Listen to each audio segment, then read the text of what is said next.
যুক্তরাজ্য ভিত্তিক পরামর্শক প্রতিষ্ঠান হ্যানলি অ্যান্ড পার্টনার্সের করা 2025 সালের শক্তিশালী পাসপোর্ট সূচকে 94তম অবস্থানে রয়েছে বাংলাদেশ।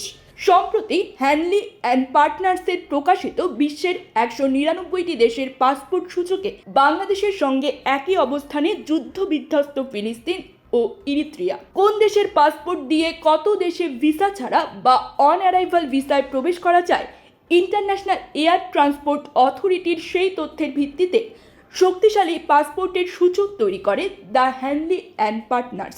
বিশ্বের 199 দেশের সূচকে কিছু কিছু দেশ যৌথ অবস্থান পাওয়ায় এবছর হেনলি মোট 99টি অবস্থান নির্ধারণ করেছে।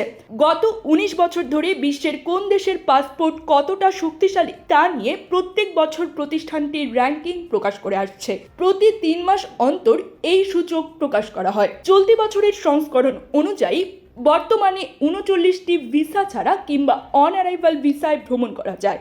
বাংলাদেশের পাসপোর্ট দিয়ে বিশ্বের 226টি গন্তব্যের মধ্যে বর্তমানে 39টিতে ভিসা ছাড়া কিংবা অন অ্যারাইভাল ভিসায় ভ্রমণ করা যায়।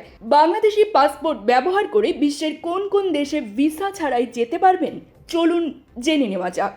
Bahamas, Barbados, Bhutan, Bolivia, British Virgin দ্বীপপুঞ্জ, বুরুন্ডি, কম্বোডিয়া, কেপ ভার্দে দ্বীপপুঞ্জ, কমোরো দ্বীপপুঞ্জ, কুক দ্বীপপুঞ্জ, Djibouti, Dominica, Fiji, Grenada, Guinea Bissau, Haiti, Jamaica, Kenya, Kiribati, Madagascar, Maldives, Micronesia, Montserrat, Mozambique, Nepal, Niue, Rwanda, Samoa, Sierra Leone, Somalia, Sri Lanka, Saint Kitts and Nevis, Saint Vincent and the Grenadines, Gambia, Timor Leste, Trinidad ও Tobago, Tuvalu, Vanuatu.